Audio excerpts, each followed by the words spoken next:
Today, we're going to be talking about something that savvy real estate investors love, the 1031 exchange.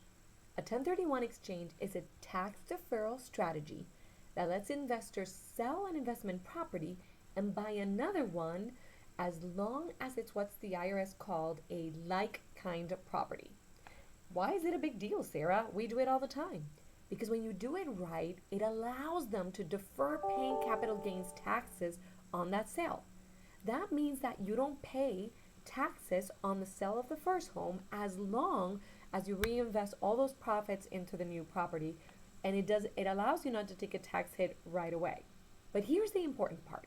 The timelines matter. You have 45 days from the sale of your original property to identify a potential replacement, and you have 180 days to complete the purchase of that property that you identified.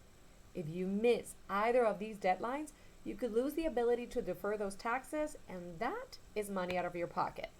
So if you're considering a 1031 exchange, make sure you're working with your title company, your CPA, and a qualified intermediary to stay on track and by the book.